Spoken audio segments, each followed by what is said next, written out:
Yes boss, motichoor का बड़ा लड्डू रख दिया है। 15 अगस्त के दिन बड़ा तहलका होगा, पूरा शहर चूर चूर हो जाएगा। सीआईडी क्या करेगी? सीआईडी उन्हें बचाने की पूरी कोशिश करेगी, लेकिन सिर्फ कोशिश करेगी। उनको भी शहीदों में शामिल करने का पूरा प्लान कर चुका हूं। नहीं बचेगा, कोई नहीं बचेगा। 15 अगस्त के दिन ये देश खुशियां नहीं, मातम मनाएगा, मातम। ये क्या है? हॉलिडे रिसोर्ट का ब्रोशर। ये किस केस में तहकीकात कर रहे हो? मिशन पत्नी खुश।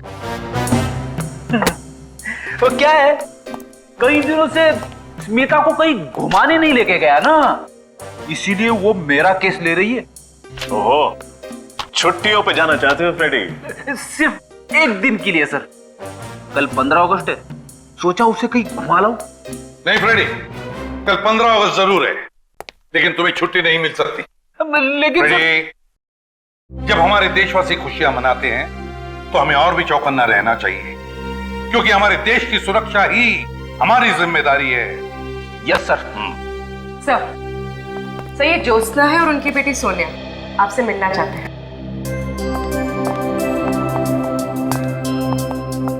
पहचाना मुझे?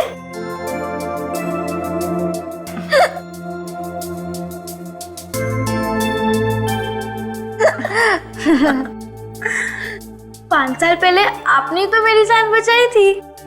जी हाँ सर, उस वक्त सिर्फ ये 10 साल की थी। अच्छा,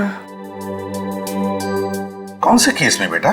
school picnic kidnapping case. Oh, अच्छा अच्छा अच्छा अच्छा। अरे तुम तब कितनी बड़ी हो गई हो, हैं? कौन सी क्लास में पढ़ती हो बेटा? सर ये 10वीं में पढ़ रही है। अच्छा, वेरी गुड। तो बता, कैसे आना हुआ? सर हमारे स्कूल में ना कल इंडिपेंडेंस डे का फंक्शन है, तो आप जरूर आना प्लीज। अच्छा,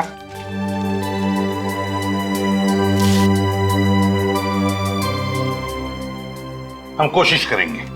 सर कोशिश नहीं, जरूर आना, चाहे 10 मिनट के लिए सही, प्लीज। ठीक है। अच्छा सर, अब हम चलते हैं। जी, bye bye bye. Bye. Thank you. मैं कमिंग सर? हाँ सर, रोनित नाम है मेरा। मैं दैनिक टाइम्स का क्राइम रिपोर्टर हूँ। क्राइम रिपोर्टर हो? बताइए।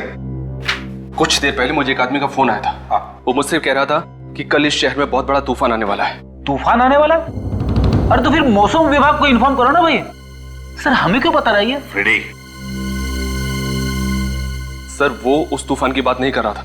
दरअसल वो कल इस शहर में होने वाली तबाही की तरफ इशारा कर रहा था। आतंकवादी हमला? उसका नंबर आया होगा ना तुम्हारे मोबाइल पर? जी हाँ, 00991319 528। काम करो, इस नंबर का पूरा कॉल रिकॉर्ड चेक करो। सर। हाँ। एक बात और सर, वो क्या? मैंने उसके साथ जो भी बातचीत की वो सब मैंने अपने इस मोबाइल पे रिकॉर्ड किया है। एक्सीलेंट रजत।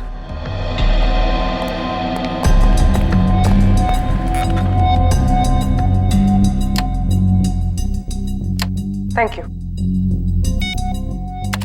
पत्रकार महोदय, कल की ताजा खबर आज सुन लो। कल 15 अगस्त के दिन एक बार फिर आम जनता को आजादी मिलेगी। उनके जीवन के टेंशन और परेशानियों से उनको हम मुक्ति दिलाएंगे, हमेशा के लिए। कौन बोल रहे हो तुम? कौन बोल रहे हो? यमराज। ध्यान से सुनो, पूरब से पश्चिम तक ऐसा सैलाब आएगा, 2 4 6 8 नहीं, सैकड़ों सवारियों को डुबा ले जाएगा। इतना छाप देना कल के अखबार। लेकिन सर, दहशत फैलाने वाला शायरी क्यों बोलेगा? सर मुझे तो लगता है किसी ने मजाक किया। नहीं रजत, इसे मजाक मत समझो। जरूर इस धमकी के पीछे कुछ न कुछ तो छुपा है। फिर से सुनो, जरा वॉल्यूम बढ़ा। यमराज, ध्यान से सुनो, पूरब से पश्चिम तक ऐसा सैलाब आएगा। हाँ सर, कोई चिल्ला चिल्ला के कुल्फी बेच रहा है। नत्थू की कुल्फी, नत्थू की कुल्फी। नत्थू की कुल्फी, नत्थू कुल्फी वाला। सर, एक नत्थू कुल्फी वाले को मैं जानती हूँ, वो मेरे कॉलेज के पास बैठता था। तो फिर इस नत्थू कुल्फी वाले को पकड़ो, उठाओ उसे। कुल्फी, नत्थू की कुल्फी ले लो। कुल्फी सर ये देखिए, नत्थू की कुल्फी ले लो। ये रही नत्थू कुल्फी वाले की दुकान सर। कुल्फी वाला, नत्थू कुल्फी वाला, नत्थू की कुल्फी ले लो। कुल्फी। हाँ साहब। हम लोग सीआईडी से आपसे कुछ बात कर सकते हैं? जी कहिए। अच्छा, कल आपने यहाँ पर किसी को फोन पे बात करते सुना था जिसके हाव भाव कुछ अजीब हो या जिस पे शक हो आपको? अरे साहब, इस शहर में तो सभी अजीब लोग रहते हैं, किस किस पर नजर रखे, कौन का करबत है, कौन का नहीं करबत है, हमका नहीं मालूम साहब। वो सब तो ठीक है, ये बताओ कि ठेला रोज यहीं पे लगाते हो तुम? हाँ साहब, इसी रोड पर। कल कहाँ पे ठेला लगाया था? कल वो उधर लगाया था साहब। वहाँ लगाया था? चलो दिखाओ जरा। ई साहब, इधर लगाए थे हम। बाकी सब दुकानें तो खुली हुई हैं, एक ये ही जगह बंद है, क्यों? अरे साहब, ये तो बहुत दिन से बंद पड़ी है, वो तो गोपाल जी ही बता सकते हैं क्यों। गोपाल कौन है? अरे इस जगह के मालिक हैं। उनको बुला के लाओ। जी।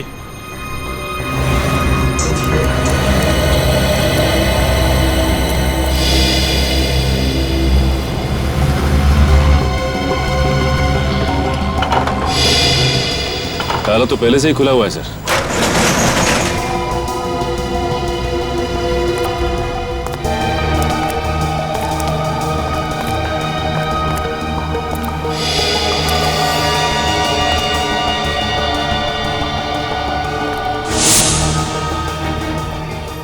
सारी मशीनरी है, कोई फैक्ट्री लगती है। हाँ सर, लोग तो खाली गोडाउन में भी ताला लगा के रखते हैं, और यहाँ इस फैक्ट्री में इतना सामान होने के बावजूद फैक्ट्री का ताला खुला हुआ था। क्यों?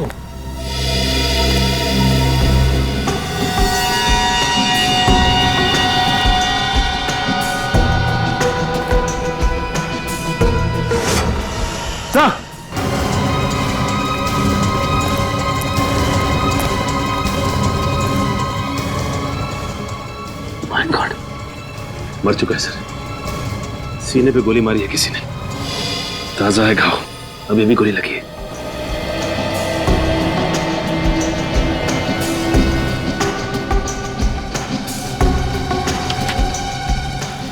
ये कोई रमेश है?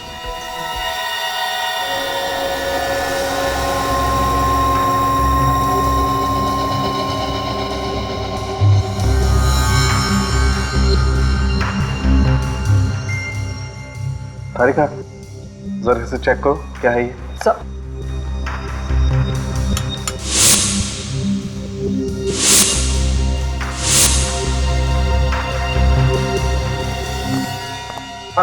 क्या पता चला? बॉस, इसके हाथ की उंगलियों में सफेद पाउडर लगा हुआ है, देखो। और खासकर ये पहली वाली और ये बीच वाली उंगली में ज्यादा है। मगर सालू के साथ ये है क्या? कहीं कोई ड्रग्स तो नहीं है? नहीं फ्रेडी सर, ये ड्रग नहीं है, ये पाउडर अमोनियम नाइट्रेट है। Ammonium nitrate?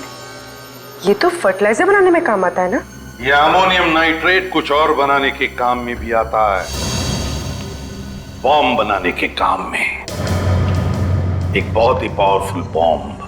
पूरब से पश्चिम तक ऐसा सैलाब आएगा, 2 4 6 8 नहीं, सैकड़ों सवारियों को डुबा ले जाएगा। इतना छाप देना। पूरब से पश्चिम तक ऐसा सैलाब आएगा कि 2 4 6 8 नहीं, सैकड़ों को डुबा ले जाएगा। इन्हीं 2 लाइनों में जरूर कोई ना कोई क्लू छुपा है, इन्हीं 2 लाइनों में। पर क्या? लेकिन सर, वो पूरब से पश्चिम तक की बात क्यों कर रहा है? वही तो मैं भी सोच रहा हूं रजत, मैं भी वही सोच रहा हूं। और एक बात ध्यान में आई तुम्हारे, उसने सवारियों की बात की है। सवारियां मतलब बहुत सारे लोग, बहुत सारे पैसेंजर्स। सर, हो सकता है वो किसी कार की बात कर रहे हो और कार में सफर करते हुए किसी वीआईपी को टारगेट बनाया हो। सिर्फ कार ही क्यों, वीआईपी क्यों? पूर्वी, टैक्सी भी तो हो सकती है, बसेस हो सकती हैं, ट्रेन हो सकती हैं। ये आतंकवादी अमोनियम नाइट्रेट का बॉम्ब एक आदमी को उड़ाने के लिए नहीं, बल्कि बहुत सारे लोगों को उड़ाने के लिए इस्तेमाल करेगा। तो फिर सर पता कैसे चलेगा कि आतंकवादियों का टारगेट कौन है और क्या है सर? 2468 2468 इन्हीं 4 अंकों में या फिर इस एक नंबर में कोई ना कोई राज छुपा है। सर 2468 किसी टैक्सी या बस का रजिस्ट्रेशन नंबर तो हो नहीं सकता, क्योंकि उसमें 2 अल्फाबेट्स भी लगते हैं और धमकी में तो ऐसा कोई भी क्लू नहीं है। सर 2468 किसी बस या ट्रेन का रूट नंबर हो सकता है? हो सकता है। पता लगाओ इस नंबर के बारे में, 2468 के बारे में, जल्दी। सर लेकिन रजत, 2468 किसी ट्रेन का भी तो नंबर हो सकता है। 2468 अप, 2468 डाउन। सर एक बात समझ में नहीं आई, जो भी ये बॉम्ब ब्लास्ट करना चाहता है वो हमें इस बारे में बता के वार्निंग क्यों दे रहा है? रजत वो हमें वार्निंग नहीं दे रहा है, चैलेंज कर रहा है हमको, चैलेंज कि अगर है तुम में हिम्मत तो बचाओ अपने देशवासियों को। वो नहीं जानता कि हम अपने देशवासियों को तो बचाएंगे ही, पर साथ साथ उसे भी खत्म कर डालेंगे, खत्म कर डालेंगे उसे भी। सर 2468 एक ट्रेन का नंबर है जो हरियाणा से बैंगलोर जाती है। हरियाणा से बैंगलोर? हरियाणा बैंगलोर, उत्तर दक्षिण। उत्तर दक्षिण कैसे? क्योंकि उसकी पंक्तियों में तो पूरब से पश्चिम लिखा है, पूरब से पश्चिम। नहीं सर मैंने मुंबई के सारे बस रूट की इंक्वायरी की। अंधेरी ईस्ट से अंधेरी वेस्ट जाने के लिए जो बस रूट है उसका नंबर है 2468। अंधेरी ईस्ट से अंधेरी वेस्ट मतलब पूरब से पश्चिम, route number 2468। Sir route number 2468 की 2 बसों को तो चेक किया है, अब क्या करें? कहने क्या चाहते थे?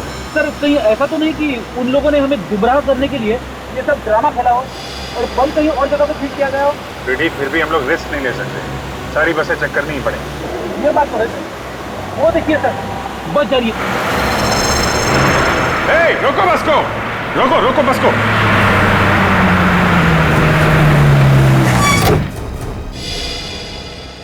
एक्सक्यूज मी, आप सभी लोग जरा बस से बाहर चले जाइए। क्यों, क्या हुआ? हम लोग नीचे क्यों उतरे? देखिए हम लोग सीआईडी से हैं, इमरजेंसी है, प्लीज निकलिए और अपना अपना सामान लेके निकलिएगा।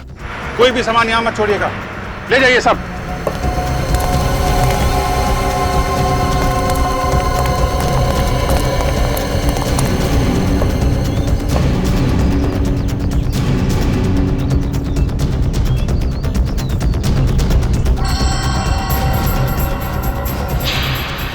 सर आप रेडी? सर नीचे छाता रखा है।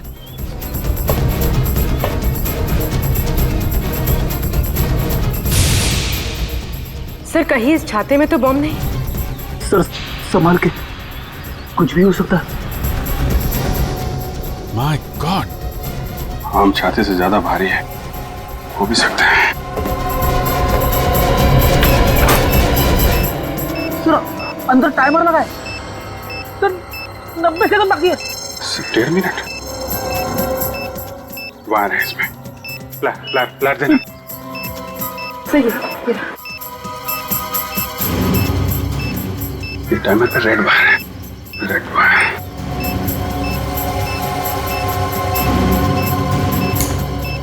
सर टाइमर तो अभी भी चल रहा है और सिर्फ 30 सेकंड बचा है। सर जल्दी करिए।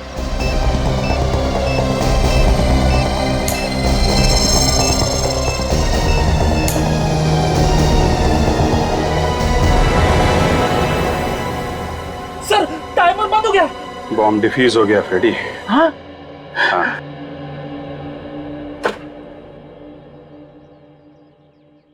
जब हमें ये बॉम्ब मिला था तो ब्लास्ट होने में सिर्फ 1.5 मिनट बाकी थे। इसका मतलब जिस आदमी ने इसे रखा है वो बस में होगा नहीं, कहीं पीछे ही उतर गया होगा। सर इतना छोटा और लो इंटेंसिटी का बॉम्ब कोई बस में क्यों लगाएगा जिससे जान माल का ज्यादा नुकसान ना हो? दहशत फैलाना चाहता है वो सचिन, ताकि लोग इसी में उलझे रहें और वो कहीं बड़ा ब्लास्ट कर सके। सर उस आदमी का मेरे पास अभी अभी दोबारा कॉल आया था। क्या कहा उसने? उसने सिर्फ एक संदेश दिया है और उस संदेश को दैनिक टाइम्स के कल के एडिशन में छापने के लिए कहा है, वरना क्या? वरना वो इस शहर में बॉम्ब ब्लास्ट कर देगा, तबाही मचा देगा और इस तबाही में हजारों मासूम लोगों की मौत हो जाएगी सर। लेकिन एग्जैक्टली वो छापना क्या चाहता है?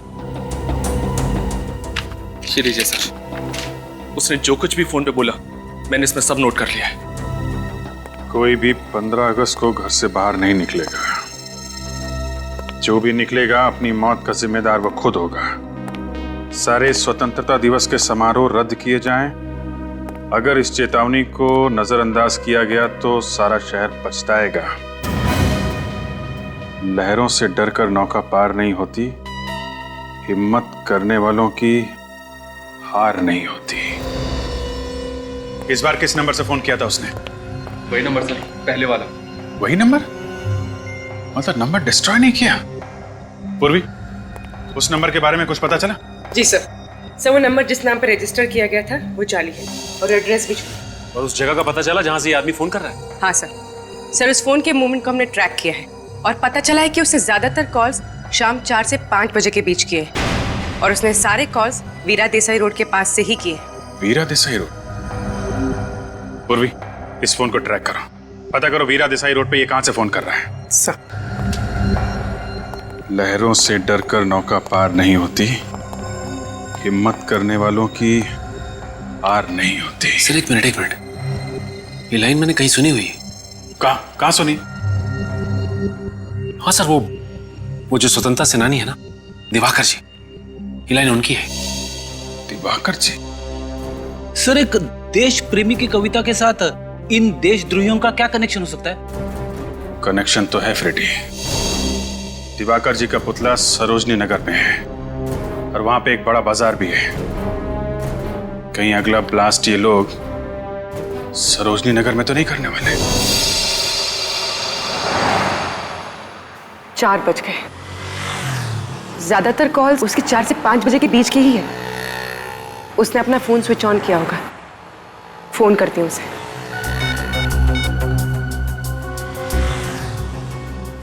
हेलो हाँ जी मैं प्लाज्मा बैंक से अनुराधा बोल रही हूँ।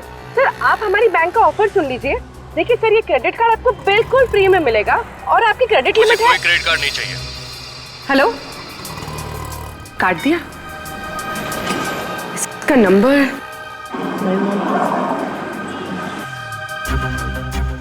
लोकेशन तो अभी भी वीरा देसाई रोड पर है, पर एग्जैक्टली ये है कहाँ?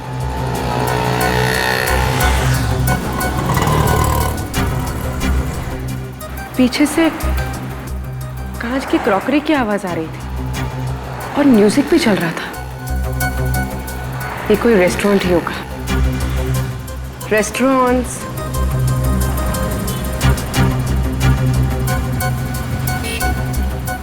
यहाँ पास में तो 40 रेस्टोरेंट्स हैं।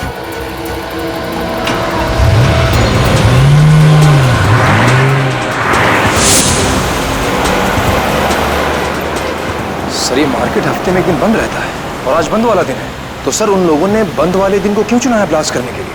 कहीं पे निगाहें, कहीं पे निशाना, मतलब बमबानी है। मुझे लगता है कि हमें गुमराह किया जा रहा है। कविता ने तो कहा था कि सरोजिनी नगर, द्वारका जी पुतले के पास सरोजिनी नगर। सरोजनी नगर? लेकिन तुम उसी एरिया के आसपास रहते हो ना? हाँ सर। तो फिर सरोजनी रोड के आसपास ऐसी कौन सी जगह है जहाँ पे लोगों की भीड़ भाड़ होती है? हाँ सर, वहाँ पे एक ऑफिस कॉम्प्लेक्स है बहुत बड़ा, LSG कमर्शियल हब। मुझे नहीं लगता कि बॉम्ब इस कॉम्प्लेक्स में रखा होगा। हाँ, वहाँ पे तो बहुत टाइट सिक्योरिटी रहती है। ऐसी कौन सी जगह है जहाँ पे ये बॉम्ब रखा है इसने?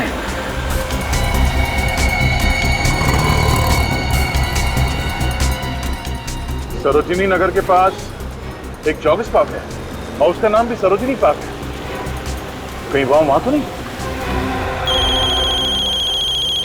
हेलो, नहीं सर, अभी पता नहीं चला। Okay sir, okay. दूसरे नंबर से ट्राई करती हूँ।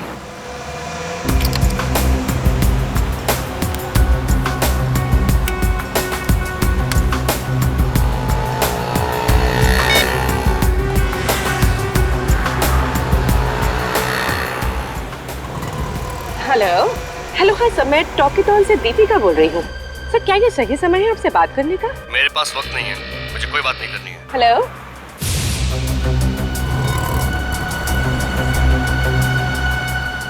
ये कोई रेस्टोरेंट में तो है, और इस बार ग्राइंडर की आवाज आ रही थी। कॉफी मशीन की आवाज।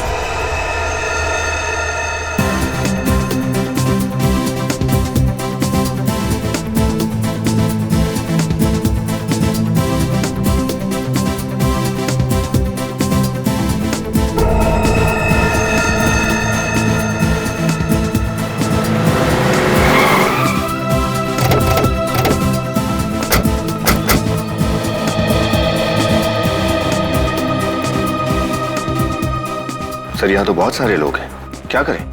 सबको बाहर निकालना तो पड़ेगा ही। प्लीज आप लोग बाहर जाइए, प्लीज प्लीज बाहर निकलिए यहाँ से। आइए, हम लोग सीआईडी से हैं, आप लोग बाहर जाइए। जल्दी चलिए प्लीज। कम ऑन, जल्दी। प्लीज प्लीज सब लोग बाहर चलिए जल्दी।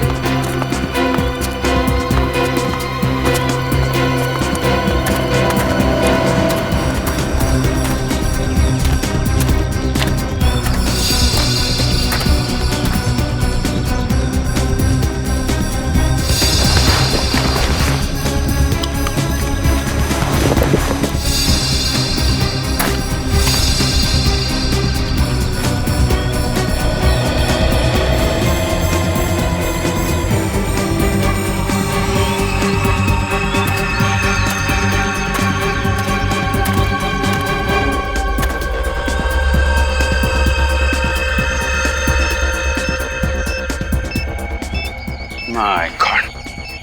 दया,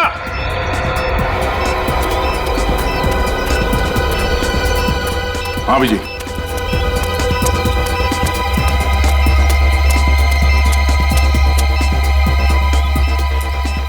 बम है इसमें। एक मिनट।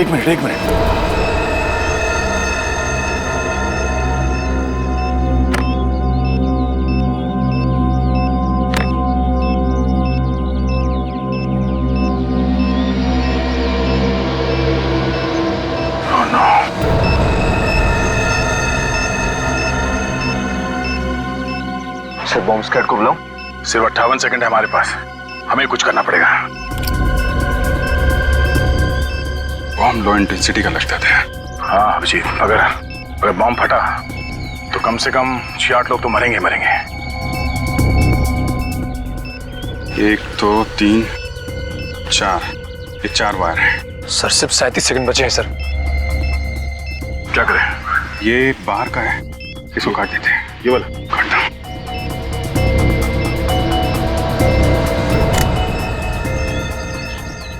सर, ये तो अभी भी चल रहा है।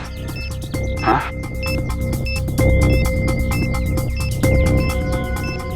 येलो, रेड एंड ब्लू, तीन वायर है। इसे ट्राई करें? ये नहीं दया, ये टाइमर से जुड़ा हुआ है। Yellow.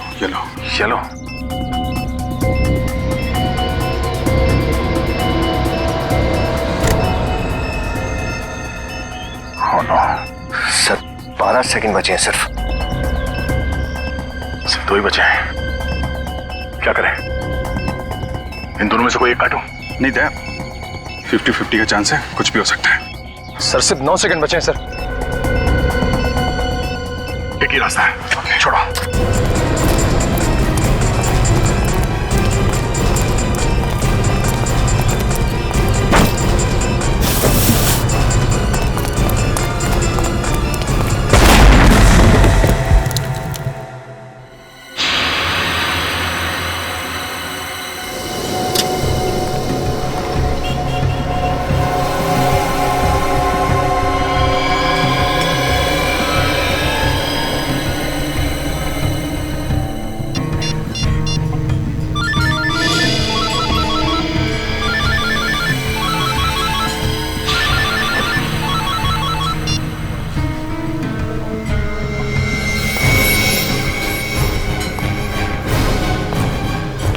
You are under arrest.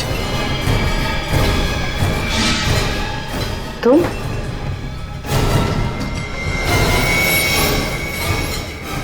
आप लोगों में से किसी ने भी वहां उस झाड़ के पास किसी आदमी को देखा था? देखिए प्लीज, किसी को कुछ भी मालूम है हमें बताइए, हमारी मदद कीजिए प्लीज। मैंने देखा था। आपने देखा था? हाँ। किसे देखा था? ये लड़का कुछ देर पहले झाड़ के पास खड़ा था। तो ये अंकल, आपका कहने का मतलब है कि वो बम मैंने वहां पे रखा था? सर मेरा यकीन कीजिए, मैंने वो बम वहां पे नहीं रखा। वैसे तुम्हें देखकर लगता नहीं है कि तुम यहाँ पर जॉगिंग करने के लिए आए थे। क्या करने आए थे? सर मैं अपनी गर्लफ्रेंड की फोटो ले रहा हूँ। वो फोटो देख सकता हूँ? अगर कुछ पर्सनल नहीं है तो थैंक यू।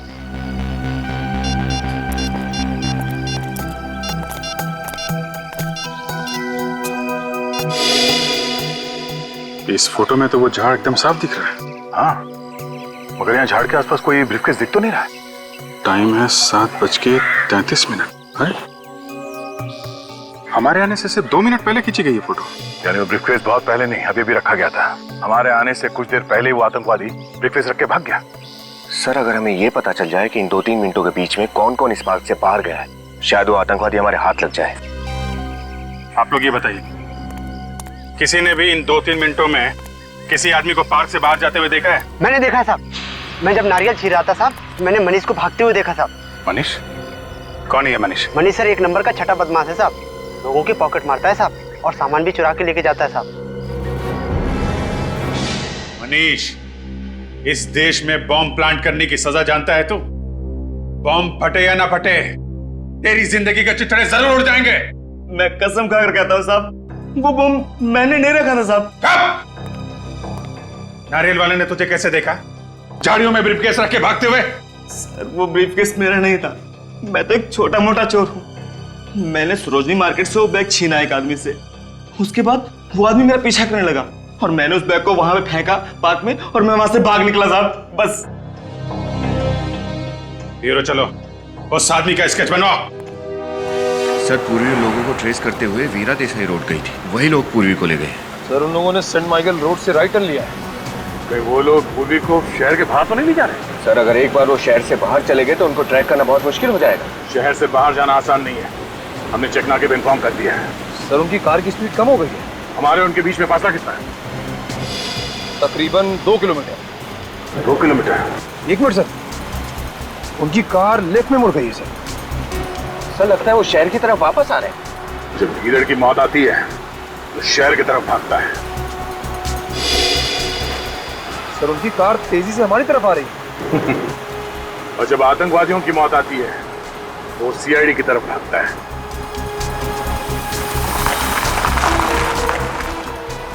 सर उनकी कार मेन रोड पे रुक गई है। यहाँ से कितनी दूर है?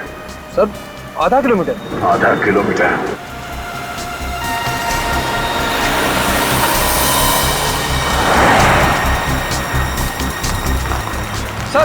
सर पूर्वी के मोबाइल का लोकेशन ही बताओ। यहाँ?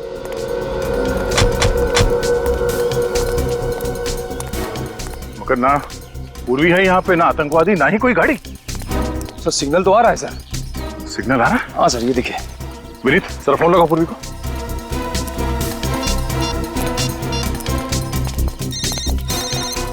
Sir bell.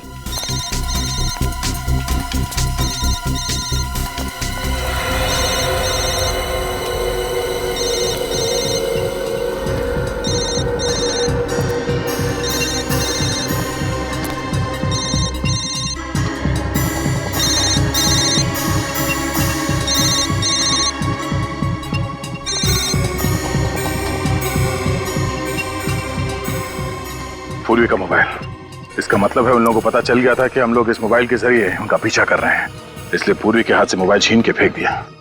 सर हो सकता है वो लोग इस घने जंगल में कहीं छुप गए हों। अगर ऐसी बात है तो पूर्वी की जान को खतरा है। क्या पता चला पूर्वी के बारे में? कुछ नहीं सर, दया सर और निखिल उसके पीछे ही गए। और उसके फोन रिकॉर्ड्स क्या बताते हैं? पूर्वी ने आखिरी कॉल अपराधी को किया है सर। बाकी फोन कॉल्स के बारे में पता लगाने की कोशिश कर रहा हूँ। हाँ हो गया।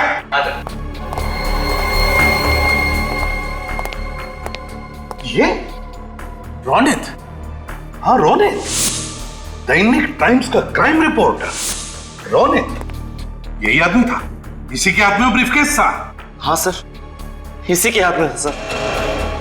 इसका मतलब है ये रोनित हमें गुमराह कर रहा था, लो इंटेंसिटी बॉम्ब्स के बारे में इंफॉर्मेशन देता रहा और जानलेवा बॉम्ब कहीं और ही प्लांट कर दिया है। सर, हाँ ये देखिए सर, पूर्वी के मोबाइल में आखिरी नाम मारवे लिखा है। मारवे? कितने बजे? 6 बजे सर। 6 बजे? और दया ने पूर्वी के लोकेशन के बारे में कितने बजे फोन किया था? करीब 6 बजे सर। इसका मतलब पूर्वी ने जानबूझ के ये नाम अपने मोबाइल में लिखा। हाँ, पूर्वी ने जानबूझकर ये नाम अपने मोबाइल में लिखा और फिर जानबूझकर वो मोबाइल भी वहीं पर गिरा दिया, उसी जगह पर जहां उसे छुपाया गया है। मारवे, मारवे। पूर्वी ने अपना काम तो होशियारी से किया, अब हमारी बारी है।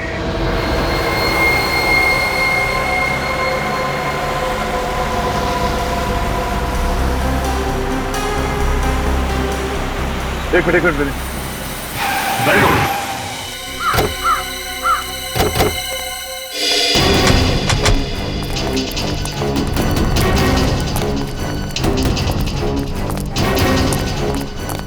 रोनित की कार यहां पर?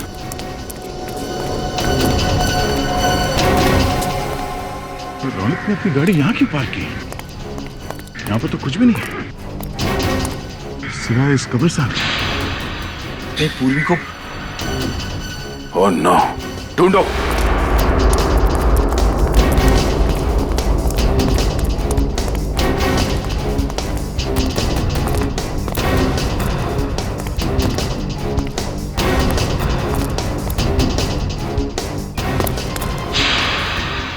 सर,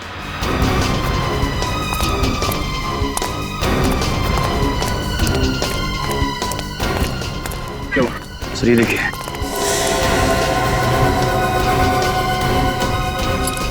पूर्वी की घड़ी। पूर्वी की घड़ी?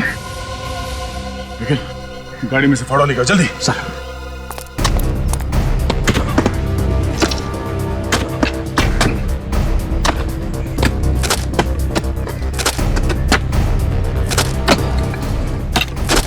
एक मिनट, रात से साफ करो, संभाल कर।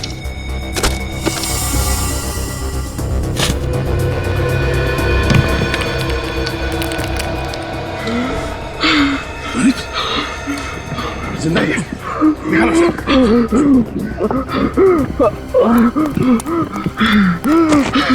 क्या हुआ? हाँ? पूर्वी कहाँ है? पूर्वी कहाँ है रोनित? हाँ?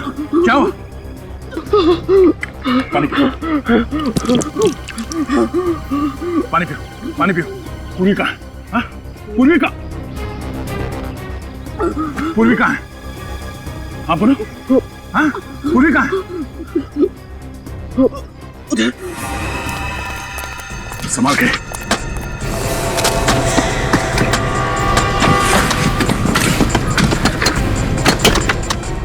आराम से। एक मिनट, एक मिनट। साफ करो, साफ करो। खोलो से। पूरी, पूरी। ये चलो, पूरी हाथ। तुम ठीक हो? हाँ? पूर्वी, निकल पानी लेके आओ। पूर्वी, सर। पूर्वी, तुम ठीक हो? निकल, हॉस्पिटल ले जाओ उसे। कौन है? किसने किया ये सब? कौन है सबके पीछे? लाखिया। लाखिया? वो इंटरनेशनल क्रिमिनल? जी हाँ सर, उसने मेरी बीवी को किडनैप करके रखा सर। उसने मुझे धमकी दिया, उसी ने मुझसे सब कुछ करवाया सर। कहाँ मिलेगा लाखिया? कहाँ है वो? मैं कुछ नहीं जानता इस बारे में। मैं केवल इतना जानता हूँ कि उसने निर्मल भवन में एक बॉम्ब प्लांट किया सर। निर्मल भवन? सर, सोनिया के स्कूल का इंडिपेंडेंस डे का फंक्शन भी वही है। मतलब कई मासूम बच्चों की जान खतरे में है।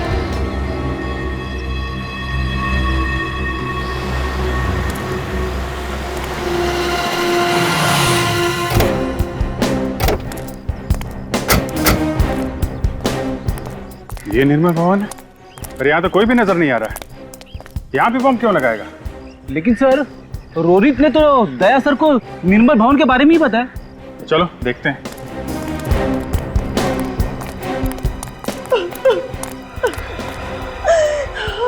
रोने की आवाज?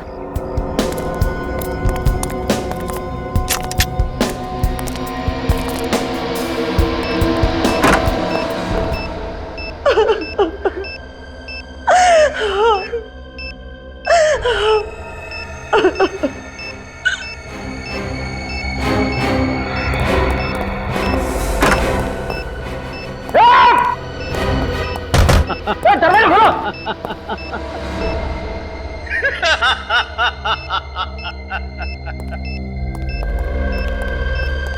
मरने से पहले जिसको भी याद करना चाहते हो याद कर लो।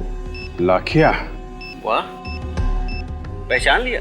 क्या याददाश्त है तुम्हारी। तुम्हारे जैसे देशद्रोही को कैसे भूल सकता हूं मैं। अभिजीत, इस बार तुमने मुझे नहीं, मैंने तुम्हें कैद किया है। और लखिया की कैद से सिर्फ मौत ही आजाद कर पाएगी तुम्हें। ऐसा ही एक बार तुम्हारे भाई ने कहा था, और जो हाल उस देशद्रोही का हुआ है वही तुम्हारा भी होगा। तुम भी मरोगे।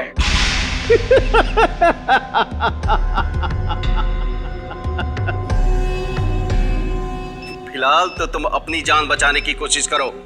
10 मिनट से भी कम वक्त है तुम्हारे पास, और ये डेटोनेटर है मेरे पास। अब तुम क्या करोगे? उसकी चिंता तुम मत करो। तुम चिंता करो फांसी के फंदे की। सीआईडी से कभी जीत नहीं सकते तुम। अभिजीत, कभी जीत तुम्हारी हुई थी, अभी जीत मेरी होगी, सिर्फ मेरी।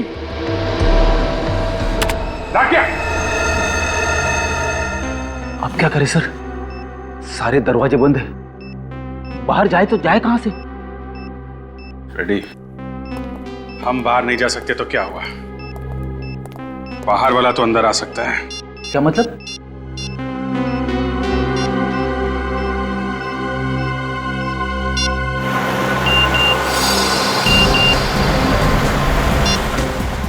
सर, अभिजीत सर का एमएमएस आया है सर। ये तो लाखिया। अभिजीत ने इस एमएमएस में लाखिया की फोटो क्यों भेजी? और ये क्या? लाखिया के पीछे ये होटल ग्रैंड व्यू का गेट दिख रहा है। मतलब लाखिया इस वक्त इस होटल के सामने खड़ा है। सर, हम निर्मल भवन पहुंच गए थे। नहीं, गाड़ी घुमा दो। अभिजीत के एसएमएस का मतलब ये है कि मैं लाखिया को पकड़ लिया। मगर तुम लोग फंस कैसे गए? फंक्शन तो शाम को था ना? हाँ सर, फंक्शन शाम को था, लेकिन किसी ने फोन करके हमें कहा कि रिहर्सल चल रही है। और फिर देखिए, घबराइए मत, सब ठीक हो जाएगा।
विनीत,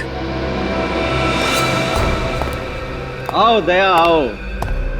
क्या लोगे, ठंडा या गरम? लाखिया, चिल्लाओ मत। आज बाजी मेरे हाथ में है। यहां एक बटन दबाया और वहां 4 लोगों की जान गई। अगर किसी को कुछ भी हुआ ना वहां पे, तो याद रखना मैं तेरा कुछ नहीं कर पाओगे तुम लोग। तुम सब मेरे गुलाम हो।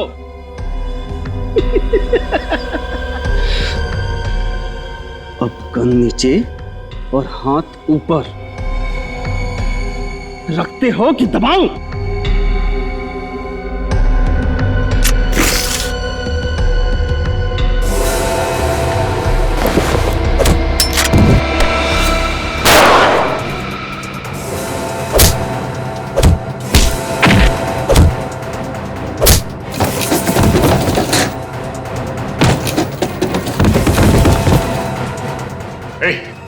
क्या बताइए, बॉम्ब डिफ्यूज कैसे होता है? हाँ? बॉम्ब डिफ्यूज कैसे होता है? बताता है या? सिर्फ 2 मिनट बचे। बचा सकते हो तो बचा लो। देख लाख्या, लाख्या,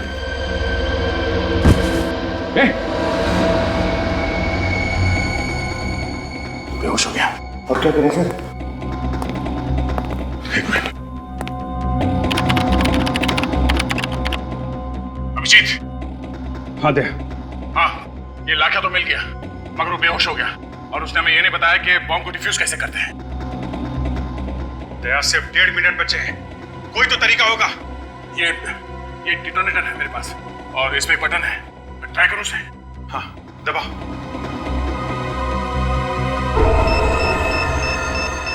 सर, बॉम्ब तो डिफ्यूज नहीं हुआ है।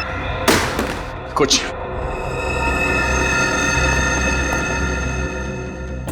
एक मिनट। अभिजीत, ये बॉम्ब बनाने का डायग्राम है यहाँ पे। डायग्राम? देखना मेन सर्किट के पास कौन सा तार है, किस कलर का तार है, जल्दी देखो।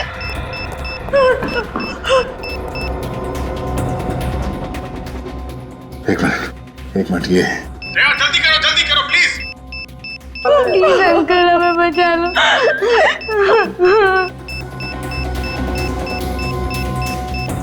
लाल।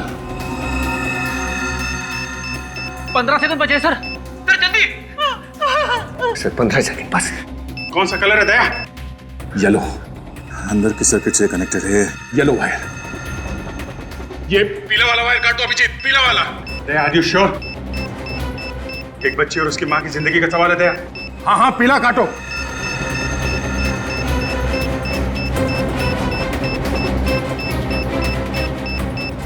सर 3 सेकंड बचे सर। सर जल्दी प्लीज।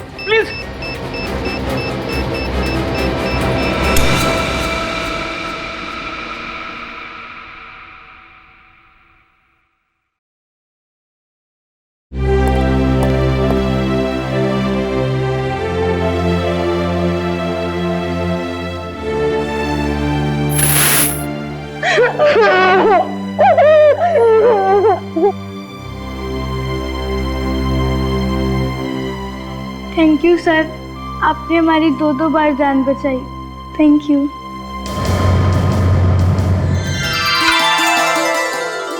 पंडित जी, शादी की सारी सामग्री आ गई है, कोई कमी तो नहीं रह गई ना? सर्वोत्तम, उत्तम व्यवस्था। तो पंडित जी, शादी की विधि शुरू करने में और कितना टाइम है? हो गया है मुहूर्त, वर वधू को बुलाइए। 5 वर वधुओं को लेकर के यहाँ पर पहुंच जाएं।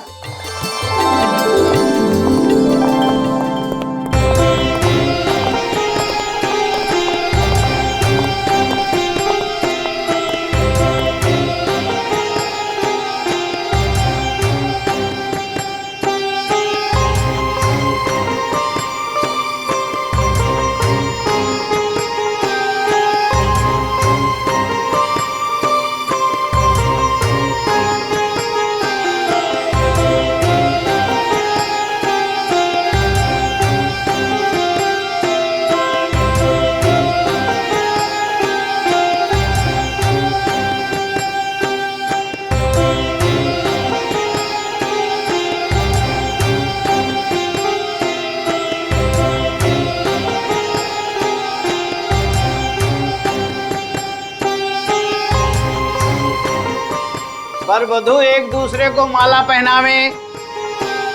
वागरथायुधं प्रक्तो वागर।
बेटा?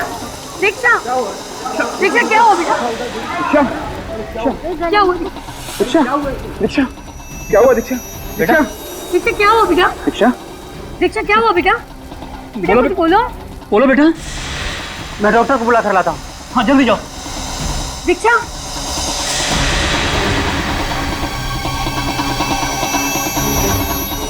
गले में गले में गले में गले में क्या? बेटा बेटा बोलो ना। दीक्षा कुछ बोलो ना बेटा। डॉक्टर बस 5 मिनट पे आ रहा है। दीक्षा कुछ बोलो बेटा। अरे अरे कोई पानी ला जल्दी से।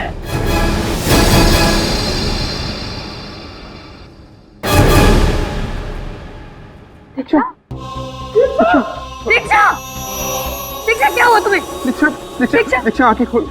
दीक्षा मुझे छोड़ के नहीं जा सकती दीक्षा। ठीक है, ये तो गड़बड़ हो गई। इस सीआईडी को इन्फॉर्म कर देना चाहिए। सर मैंने आपको फोन किया था, मैं यहाँ का मैनेजर हूँ, मेरा नाम दिनेश है। ये देखिए। आइए, तो आप लोग साइड में जाइए प्लीज, प्लीज और साइड में जाइए। आइए आइए, पूरा एरिया सील करवा दो। Yes sir.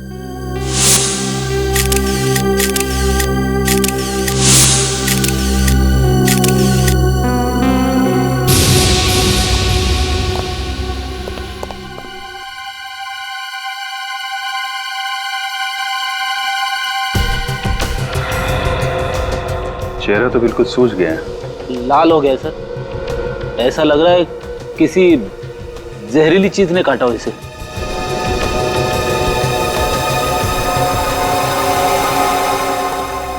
आपके साथ शादी होने वाली थी दीक्षा की?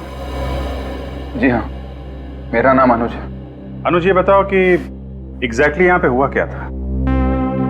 सर पहले पंडित जी ने हम सबको मंडप में बुलाया, फिर विधि के अनुसार मैंने और दीक्षा ने एक दूसरे को माला पहनाई, और फिर हम फेरे पूरे ही करने वाले थे कि उससे पहले ही दीक्षा अचानक चिल्लाई और मंडप में ही गिर गई। अचानक? जी अचानक।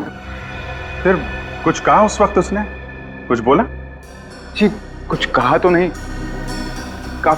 काफी बेचैन हो गई थी, पूरा चेहरा लाल पड़ गया था। और सिर्फ इतना ही कह रही थी कि उसके गले में कुछ क्या? गले में क्या? मैंने वही पूछा था दीक्षा से, लेकिन उसके पहले उसने दम तोड़ दी। आप दीक्षा की? मैं दीक्षा की चाची रीमा, और ये मेरे पति है सूरज। और दीक्षा के माँ बाप? वो इस दुनिया में नहीं रहे, हम दोनों ही उसके लिए सब कुछ थे। सर एक लड़की हंसी खुशी आती है शादी के मंडप में फेर लेने के लिए, अचानक कुछ होता है और 2 मिनट में इसकी मौत हो जाती है।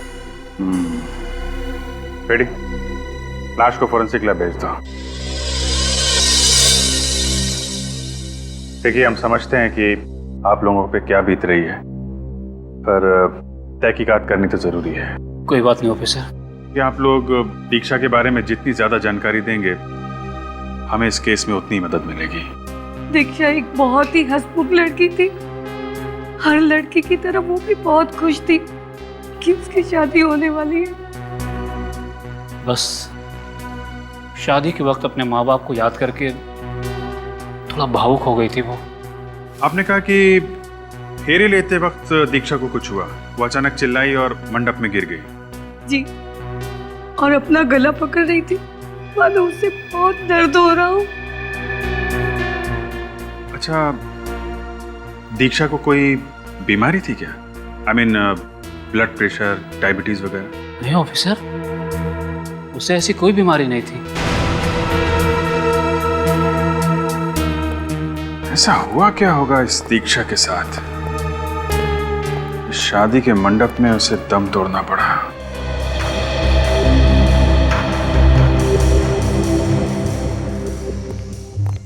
हाँ सर, कुछ पता चला किस वजह से मौत हुई दीक्षा की?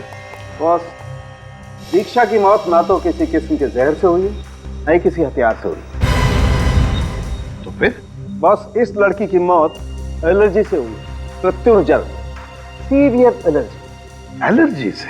हाँ बॉस, इस लड़की का पूरा शरीर लाल हो गया। ये देखिए, इसके हाथों पर, इसके चेहरे पर ये रैशेज हो गए। और ऐसा तभी होता है जब शरीर किसी ऐसी चीज के संपर्क में आता है जो उसके शरीर को बर्दाश्त नहीं होता और उसी की वजह से इतना जबरदस्त रिएक्शन होता है। मगर एलर्जी किस चीज की हुई है इसे?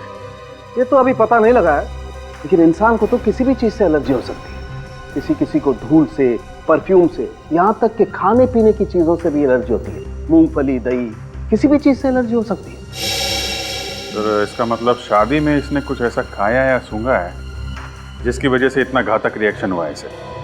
हाँ बिल्कुल, उसी की वजह से इसका विंड पाइप, सांस लेने की नली इतनी बुरी तरह से सूज गई कि ये बेचारी सांस भी नहीं ले पाई। वहीं की वहीं इसकी मौत हो गई। तो फिर क्या क्या खाया इसने सारुण के, जिसकी वजह से इसे अपनी जान से हाथ धोना पड़ा? बॉस, अभी तक इसकी ऑटोप्सी नहीं की है। ऑटोप्सी करने के बाद पता लगेगा कि इसे किसी खाने की चीज से एलर्जी हुई है या नहीं। सर, दीक्षा की आंटी बता रही थी कि मंडप में आने के बाद अचानक इसे कुछ हुआ। ये इसने अपना गला पकड़ लिया, कुछ बोलने की कोशिश कर रही थी, मगर अचानक गिर गई और फिर इसकी मौत हो गई। मगर अभिजीत, एक बात समझ में नहीं आ रही है। अगर दीक्षा को किसी बात की, किसी चीज की एलर्जी थी तो ये बात उसके अंकल आंटी को तो पता होनी ही चाहिए थी, है ना? आप लोग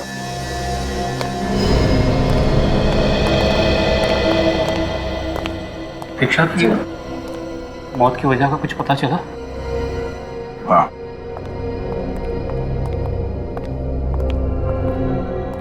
क्या पता चला?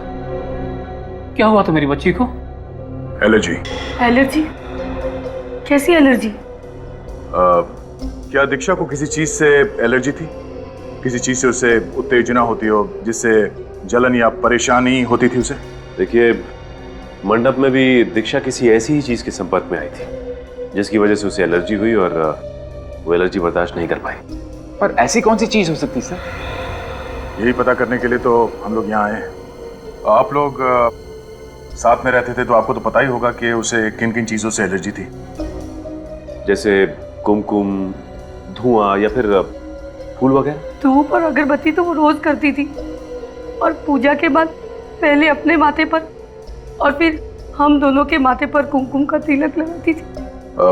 कोई और वस्तु जो उस दिन शादी के मंडप में मौजूद हो जिसकी वजह से उसे एलर्जी हुई हो? मुझे नहीं लगता सर कि इन्हें कुछ पता होगा, क्योंकि अगर इन्हें कुछ पता होता तो वो वस्तु वहाँ रहने क्यों देते सर? और क्या, उसने हमें कुछ बताया ही नहीं।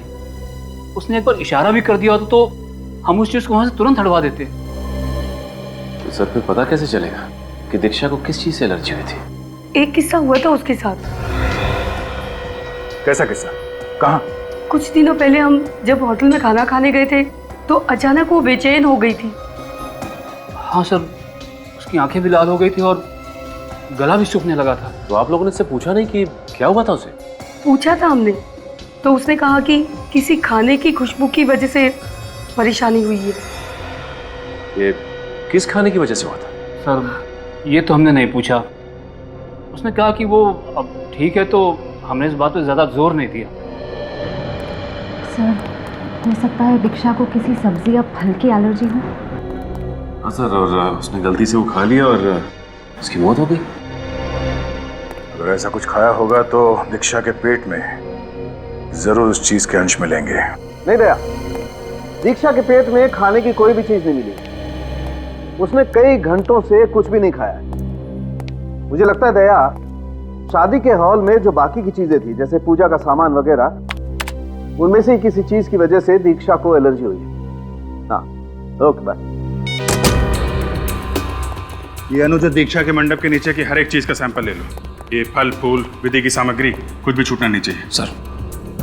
सर, अगर दीक्षा को हवन कुंड से निकलने वाले धुएं से एलर्जी थी तो उसका तो सैंपल मिलेगा ही नहीं।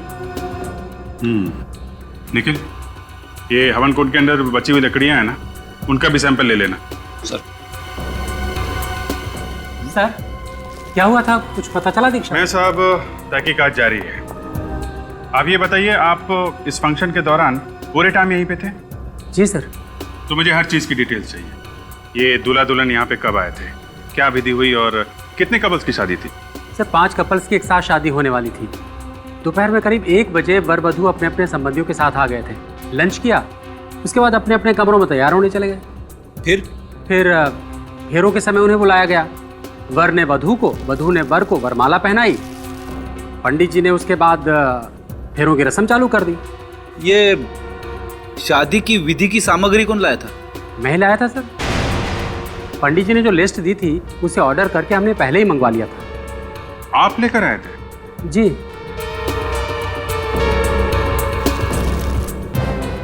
मिस्टर दिनेश, मैं आपको एक बात बता दूं। दीक्षा ने इस मंडप के नीचे किसी चीज को हाथ लगाया जो उसके लिए घातक साबित हुआ। फिलहाल तो हम यहाँ के सारे सैंपल्स लिए जा रहे हैं, लेकिन जरूरत पड़ी तो आपको भी ब्यूरो में आना पड़ेगा।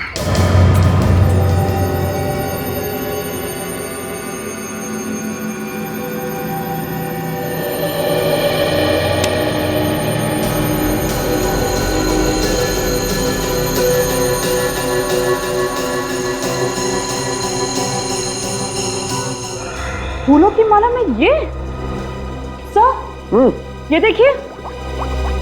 क्या हुआ? देखिए, मशरूम्स। मशरूम? दीक्षा की वरमाला में मशरूम? ओह, तारिका, इसका मतलब इस दीक्षा को मशरूम से एलर्जी थी। क्या हुआ सारंगी, तेरा चेहरा ऐसा मुरझाया हुआ क्यों है? मशरूम की वजह से। मशरूम की वजह से? हाँ, और बॉस, इन्हीं मशरूम की वजह से दीक्षा की मौत हुई। क्या? मशरूम से मौत? बड़ी अजीब बात है। हाँ, और ये मशरूम्स हमें दीक्षा की वरमाला में से मिले। दीक्षा की वरमाला में मशरूम कैसे हो सकता है? हो सकता है। तारिका जी ने कहा तो सही कहा होगा। क्यों, तुमको कोई प्रॉब्लम है क्या? मुझे कुछ प्रॉब्लम? ये मशरूम दीक्षा की वरमाला में थे। दीक्षा ने वरमाला पहनी, उसे मशरूम की गंध आई, उसे एलर्जी हुई और इस एलर्जी की वजह से उसकी मौत हो गई। मतलब सर, जिसने भी ये हरकत की है वो अच्छी तरीके से जानता था कि दीक्षा को मशरूम से एलर्जी थी। लेकिन सर, वो कौन हो सकता है? वो कौन हो सकता है? ये दीक्षा के घर वाले या फिर वो फूल वाला जिसने ये वरमाला बनाई, वो बताएंगे।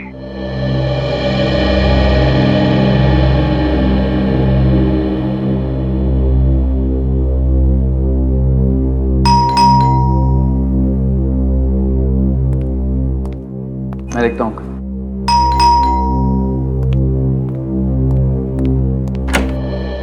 आइए।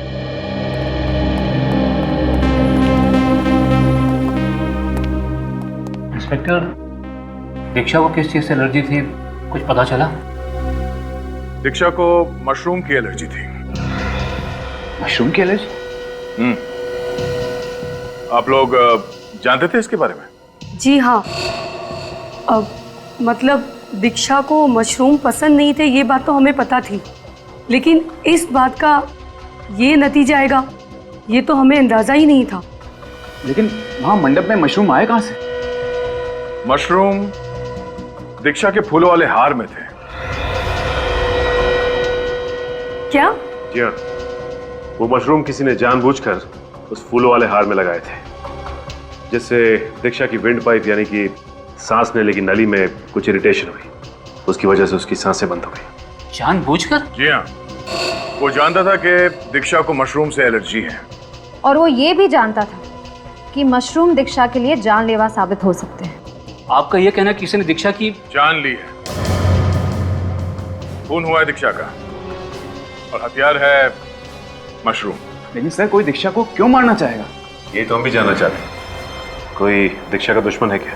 नहीं सर, उसका तो कोई दुश्मन नहीं था। अगर आप लोगों को ऐतराज ना हो तो क्या हम दीक्षा के कमरे की तलाशी ले सकते हैं?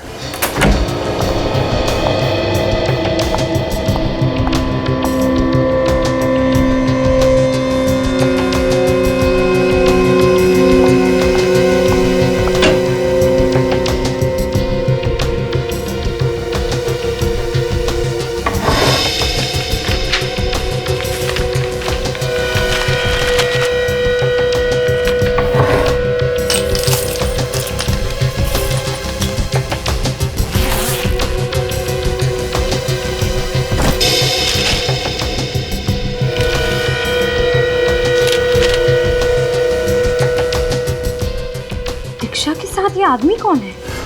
ऑफिसर, ये सुमित है, दीक्षा का पहला मंगेतर। यानी दीक्षा की शादी पहले किसी और के साथ तय हुई थी? जी हाँ, लेकिन शादी वाले दिन ही मंडप में शॉर्ट सर्किट की वजह से भयानक आग लग गई। उसमें कई लोग मारे गए।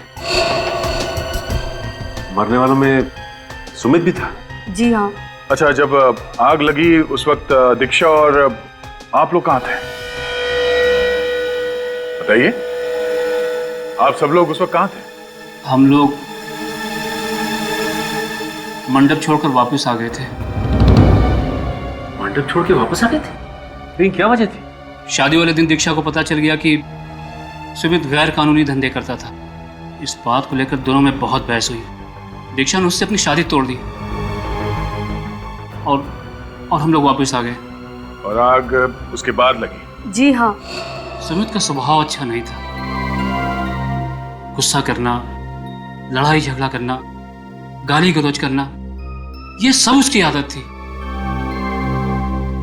सर, जिस पे शक किया जा सकता था वो सुमित तो पहले ही मर चुका है। सर, अब हम कैसे पता लगाएंगे कि दीक्षा के हार में मशरूम्स किसने लगाए थे? कि मशरूम किसने लगाया है वो तो हार बनाने वाला ही बताएगा।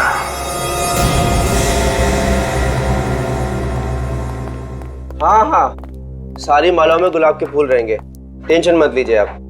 हाँ, 9 बजे तक डिलीवरी हो जाएगी। कहिए साहब, क्या चाहिए आपको? मशरूम की माला। मशरूम की माला? देखिए, हम मशरूम की माला नहीं बनाते और ना ही मशरूम बेचते हैं। कल जो सामूहिक विवाह हुआ था उसमें तुम्हारे यहाँ से 5 वरमालाओं की डिलीवरी हुई थी, जिसमें से एक में मशरूम लगाए गए थे। क्यों? हाँ, डिलीवरी जरूर मेरे यहाँ से हुई थी, लेकिन हमने कोई मशरूम नहीं पिरोया था उसके अंदर। उस माला में लगी हुई मशरूम की वजह से एक लड़की को एलर्जी हुई और उसकी मौत हो गई। क्या? मौत हो गई? सर, मैं सच कह रहा हूँ सर, हमने ऐसी कोई माला नहीं बनाई है जिसमें मशरूम हो। सर देख, सच सच बता दे, उस माला में मशरूम आया कहाँ से? सर, मुझे नहीं पता कहाँ से आया। उन मालाओं को मैंने अपने हाथों से बनाया था और उन टोकरियों को मैंने इन पेपर से पैक किया था, इन गोल्डन कलर के पेपर से। सर, मेरा यकीन कीजिए सर। अगर मालाओं में मशरूम इसने नहीं मिला है तो फिर किसने मिला है? दिनेश जी, शादी की वरमाला की टोकरियां आपने अभी भी संभाल कर रखी हैं? जी सर, संभाल के रखिए, अभी तक नहीं पकवाई। बुलाइए जरा, हमें चेक करनी हो।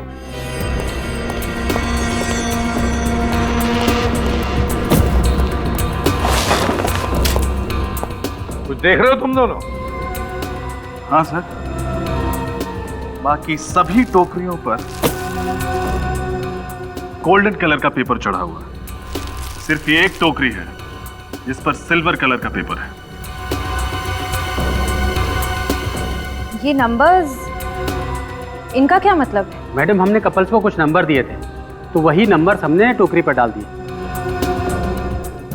और दीक्षा और अनुज को कौन सा नंबर दिया गया था? 4 नंबर। 4 नंबर। डिलीवरी किसने ली टोकरियों की? सर, फूल वाले से डिलीवरी तो हमने ही ली थी, लेकिन मैं बहुत बिजी था, तो रवि को हमने प्रॉप रूम की चाबी दे दी थी कि वो टोकरियां वहां पर रख दे। Prop room? कहाँ है आपका प्रॉप रूम? सर, इस तरफ। चलिए दिखाइए। आइए सर। आप ये टोकरियां लेकर आइए।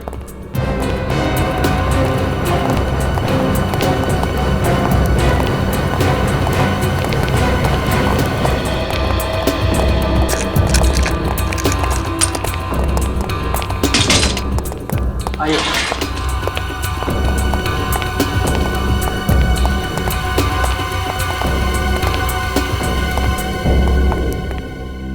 तो ये है वो जगह जहां पर ये सारा शादी का सामान रखा जाता है?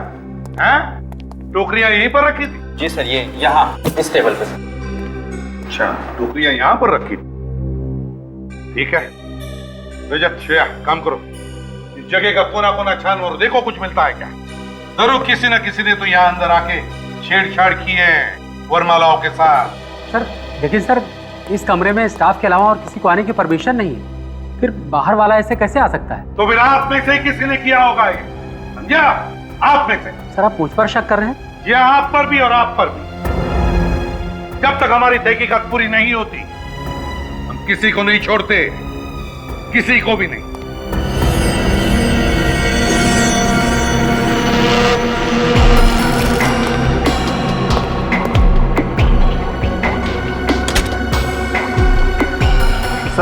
हाँ, आपका अंदाजा बिल्कुल सही निकला। मशरूम्स। शायद जल्दबाजी में ये मशरूम यहीं छूट गया। हाँ, तो इसका मतलब है ये मशरूम दीक्षा की वरमाला में यहीं पर लगाए गए। बताइए दिनेश जी, क्या कहना है आपको? लेकिन सर ये कैसे मुमकिन है? ऐसे मुमकिन है, चाबी से इस कमरे का ताला खुलता है ना? और आपने क्या कहा था कि जब ये टोकरियां वरमाला की डिलीवरी के लिए आई थी तब आपने चाबी रवि को दी थी या नहीं? जी सर। तो हो सकता है इस खून में रवि का हाथ हो। बताओ रवि, बताओ, इतनी सारी टोकरियों में से सिर्फ दीक्षा की वरमाला में मशरूम लगे कैसे? मैंने कुछ नहीं किया है सर। लेकिन इस कमरे में तो सिर्फ तुम ही आए थे ना? मेरा विश्वास कीजिए सर, मैं तो यहाँ ये टोकरियां रख के वापस लौट गया था। तो फिर ये हुआ कैसे? कैसे हुआ ये? एक मिनट सर, लेकिन जब ये टोकरियां रख के मैं बाहर ताला लगा रहा था तो मैंने कुछ आवाजें सुनी। 2 4 5 इन्हें तो यहाँ रख दिया, बाकी का हाँ मिठाई वाला।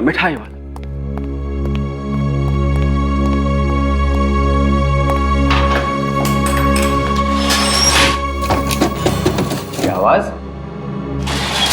लगता कुछ सामान गिरा होगा। क्या नया बवाल है। यहाँ तो सब ठीक है, बाहर से आई होगी।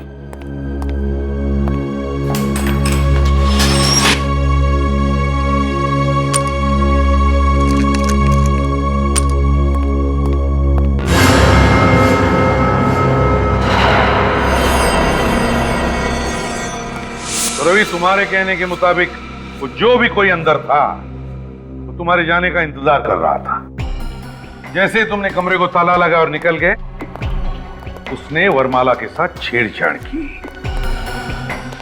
और सर, उन नंबर्स की मदद से खूनी को पता चल गया कि दीक्षा की टोकरी कौन सी है। हाँ, लेकिन एक बात समझ में नहीं आ रही है, तो जो भी कोई अंदर था जिसने ये छेड़छाड़ की होगी, वो कमरे के बाहर गया कैसे?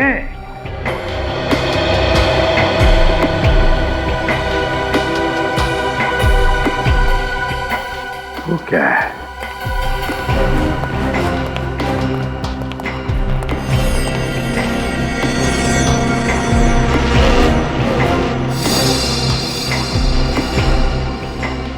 ये देखो,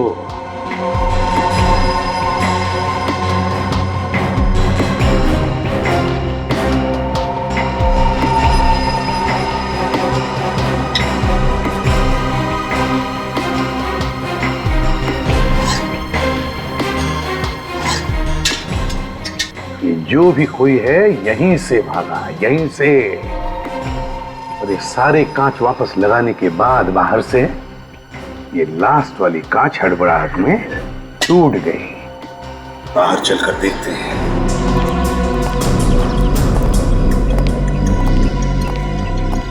यहां से भागा है वो, यहां से। सर, हा? उस गमले में कुछ है। क्या है? देखो।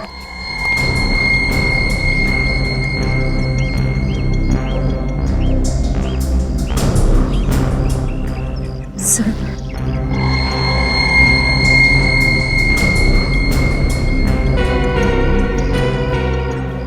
लगता है कोई लकड़ी की किचन का टुकड़ा है। लेकिन सर, ये किचन किसकी हो सकती है? खूनी का। हाँ, हो सकती है उसकी किचन। शायद ऐसा हुआ होगा, जब वो खूनी यहां से भागने की कोशिश कर रहा था तो शायद उसकी कीचेन यहां कहीं पर भी अटक गई होगी, लकड़ी की होने की वजह से टूट गई और ये हिस्सा गमले के अंदर गिर गया। मुझे ये कोई अक्षर लगता है।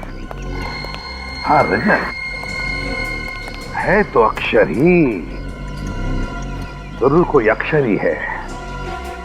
मगर कौन सा अक्षर है पता चल जाएगा ना, तो समझ लो कि खूनी का भी पता चल गया।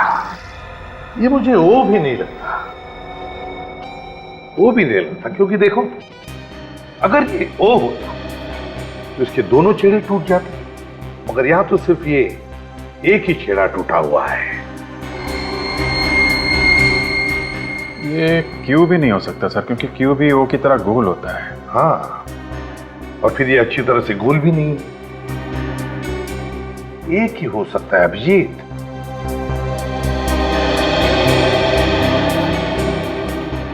एस। Yes sir. हाँ? ये एस ही होगा सर। अभिजीत, अगर ये एस अक्षर है तो हो सकता है खूनी का नाम इस एस अक्षर से शुरू होता है। सर इससे तो दीक्षा के अंकल का भी नाम है, सूरज। सूरज? सूरज? वैसे सर एस अक्षर से एक और आदमी है जो इस केस से जुड़ा हुआ है। कौन? सुमित। हाँ? सुमित? लेकिन सर सुमित तो मर चुका है। लेकिन विनीत, हम ये कैसे मान लें कि सुमित मर चुका है? हाँ? दीक्षा की पहली शादी के फंक्शन में जो आग लगी थी उसमें सुमित जल के मर गया था सर, कोई भी नहीं बचा था। मगर फ्रेडी, दीक्षा के घर वालों ने हमें क्या बताया था मालूम है ना, कि जितने भी लोग उस आग में मरे थे उन सब की लाशें नहीं मिली, सिर्फ थोड़ी लाशें मिली, और वो भी पहचान में भी नहीं आ रही थी कि किसकी है। ये सुमित अभी भी जिंदा है, मरा नहीं है, ये जिंदा है। सर इस सुमित को पकड़ना होगा। इसकी एक फोटो है हमारे पास, उसका चेहरा साफ नहीं दिख रहा उसमें। तो फिर अभिजीत पता लगाओ ये सुमित रहता कहां था, करता क्या था। उसके ऑफिस में जाओ, उसके दोस्तों से मिलो, कहीं ना कहीं तो उसने अपना चेहरा छोड़ा ही होगा।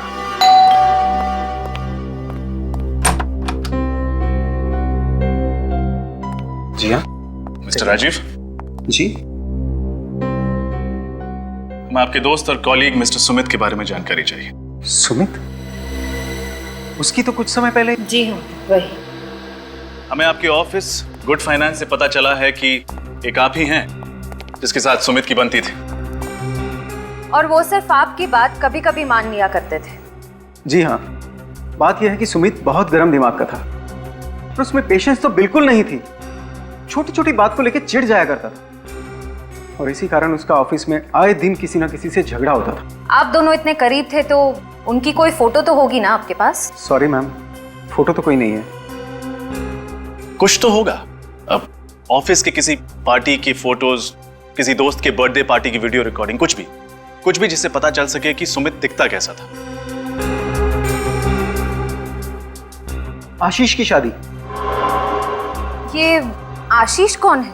आशीष हमारा कॉमन फ्रेंड है, उसकी शादी में हम सब लोग गए थे, सुमित भी वहां आया था। आशीष के पास उसकी रिकॉर्डिंग है। आशीष का पता बताइए। सर ये आशीष की शादी की सीडी मिल गई है सर, इसे देखकर पता चल जाएगा कि सुमित दिखता कैसा है। चलो चलाकर देखते हैं।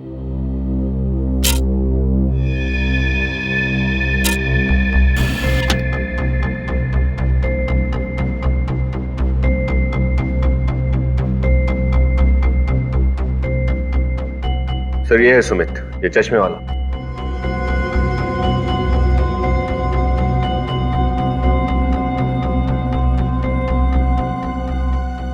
बार बार चश्मा ऊपर कर रहा है सर, आपने देखा? इसको चश्मा ऐसे ऊपर करने की आदत है लगता है। हाँ, यूं।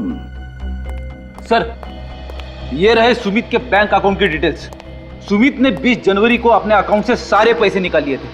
क्या कहा? सुमित ने 20 जनवरी को अपने अकाउंट से सारे पैसे निकाले? लेकिन अभिजीत, दीक्षा के घर वालों ने तो हमें कहा था कि 16 तारीख को शादी के मंडप में आग लगी थी, 16 तारीख को, जिसमें सब लोग मर चुके थे, यहां तक कि सुमित भी जल चुका था। तो फिर 20 तारीख को सुमित ने ये पैसे निकाले कैसे? मैंने कहा ना, ये जिंदा है, सुमित जिंदा है, और उसने दीक्षा से बदला भी लिया है। Hello, CID bureau. हाँ सूरज जी, क्या? एक मिनट, क्या नाम लिया? आप चिंता मत कीजिए, हम लोग पहुंच रहे हैं। सर, कुछ गुंडों ने सूरज पे हमला किया है और ये अनुज को किडनैप भी कर लिया है। ये गुंडे काला नगर की बात कर रहे थे सर। अभिजीत, दया को सूरज के घर पहुंचने के लिए हम लोग काला नगर चलते हैं।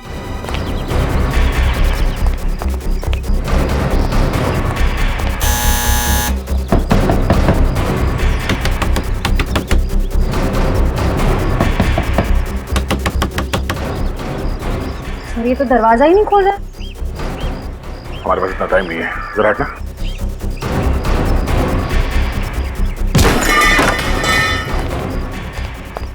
ये क्या? ये कमरा तो पूरा तहस नहस हो गया। यहाँ जरूर कुछ हुआ है।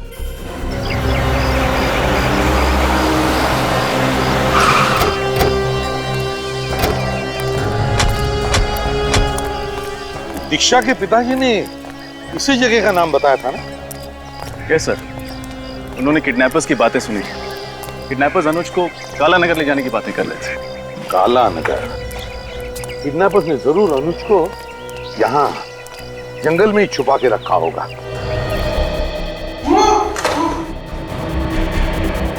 यहाँ से आवाज आ रही।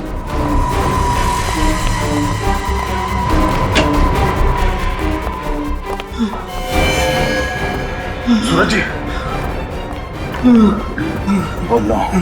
श्रेया, चल इस एम्बुलेंस को फोन करो। सर, किसने मारी गोलियां?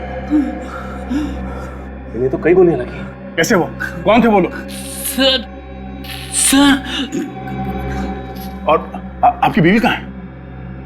सर। हाँ, बोलिए। ढका हुआ चेहरा ढका हुआ था। अनुज को कैसे ढूंढेंगे? जरा अनुज को फोन लगा के देखो।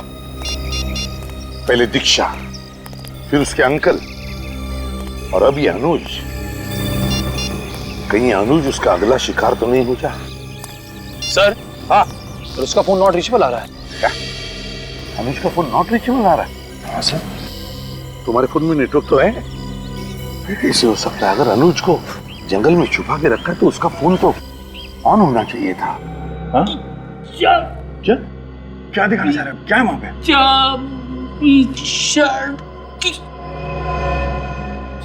चाबी?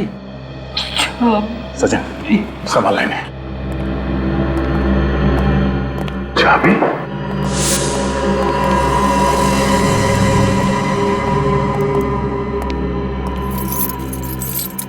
ओह, ये टूटी हुई कीचेन।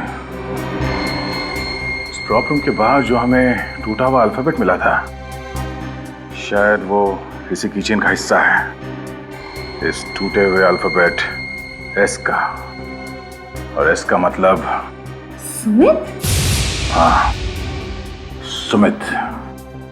और इस सुमित ने अनुज को किडनैप किया है। और सूरज जी अनुज को बचाने की कोशिश कर रहे थे और सुमित ने इन पर गोली चला दी।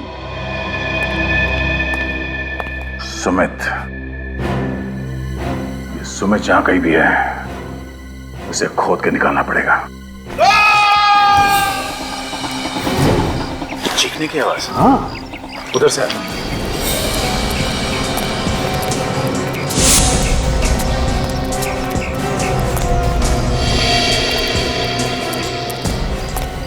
अरे अनुज,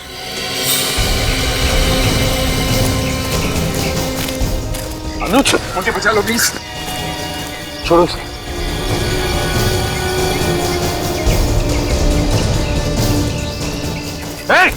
कौन हो तुम? पकड़ो जाओ।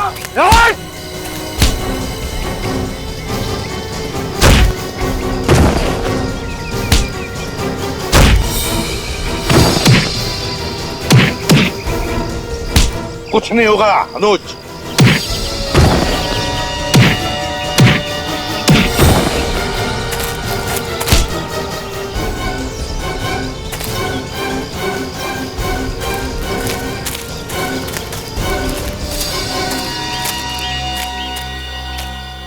लगता है अक्ल से बहुत दुश्मनी है तुम्हारी, इसीलिए सीआईडी वालों से पंगा ले रहे थे। हाँ? कौन हो तुम? क्यों अगवा किया अनुज को? साहब, हमें काम करने के पैसे मिले थे और कुछ नहीं पता। किसने कहा था करने के लिए? ये किसने दिए थे पैसे? बोल। साहब चेहरा नहीं देखा, एक ही बार मिले थे। एक बार मिले हैं ना, तो फिर चेहरा कैसे नहीं देखा? बहुत अंधेरा था साहब, और अंधेरे में उसका चेहरा ठीक से दिखाई नहीं दिया साहब। क्यों नहीं दिख रहा था अंधेरे में? साहब बड़ा सा काला चश्मा पहन रखा था, इसलिए साफ नहीं दिखाई दिया। अब तो सब दिखा देंगे हम तुम्हें। निखिल, ले जाओ इन दोनों को। चल।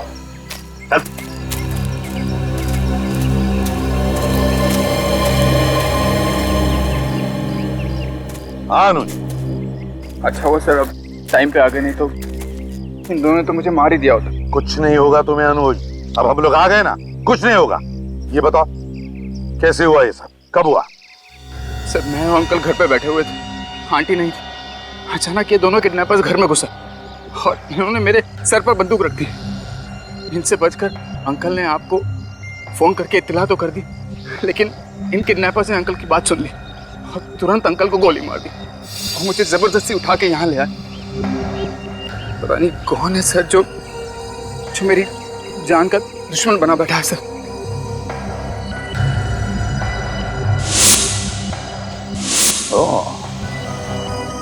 वो जो भी कोई है अनुज, यहीं पर है आसपास, सब सुन रहा है, सब देख रहा है, वो जानता है। लेकिन सर मैंने तो सुमित को कोई भी तकलीफ नहीं दी, और अब तो दीक्षा की भी मौत हो चुकी है, तो मेरे पीछे क्यों पड़ा हुआ है सर? अब क्या होगा सर? कहीं उसने मुझ पर वापस हमला कर दिया सर तो? अब तुम पर कोई हमला नहीं करेगा अनुज, हमला तो हम करेंगे। वैसे तुम चश्मा तो नहीं पहनते हो, है ना? तो फिर ये चश्मा कहाँ है? चश्मा तुम्हारा अनुज?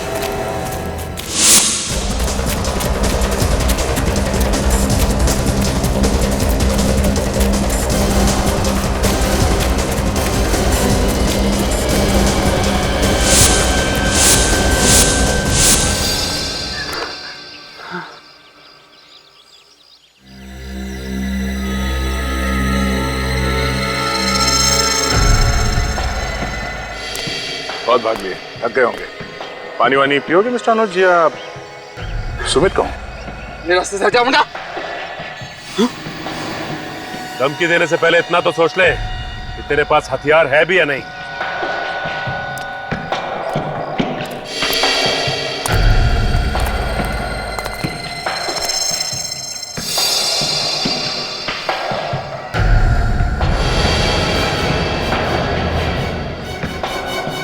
छोड़ दो।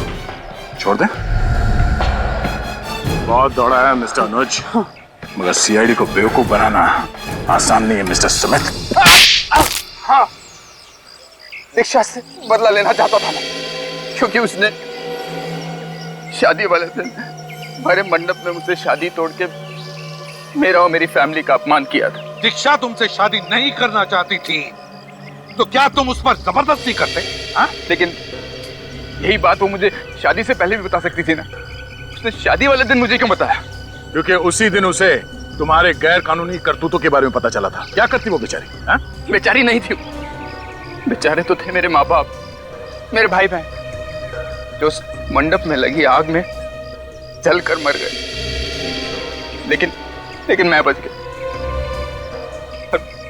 मेरा चेहरा और तुम्हारा चेहरा जल गया तो तुमने प्लास्टिक सर्जरी करवाई, नया नाम लिया, नया चेहरा बना, नई जिंदगी बन गई, और फिर दोबारा तुम दीक्षा की जिंदगी में घुस गए।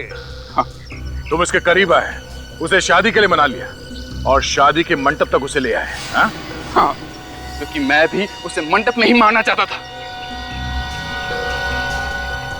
तरीका भी क्या आजमाया? मशरूम से मौत। क्योंकि तुम दीक्षा के इतने करीब आ गए थे, तुम जान गए थे कि उसको मशरूम से एलर्जी। हाँ, दीक्षा के चाचा को गोली क्यों मारी? क्योंकि एक एक करके मैं दीक्षा की पूरी फैमिली को खत्म करना चाहता।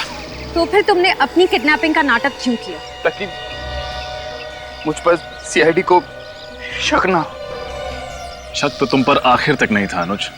नया नाम, नया चेहरा, नई जिंदगी, मगर आदतें वही पुरानी। नाक पर चश्मा ठीक करने की आदत, उसी आदत ने तुम्हें फंसा दिया अनुज, उसी आदत ने। भगवान ने तुम्हें आग से बचाकर एक नई जिंदगी दी थी, मगर बदले की आग में तुमने वो भी गंवा दी। बेचारी दीक्षा को मार डाला, तुम्हें तो फांसी होकर ही रहेगी।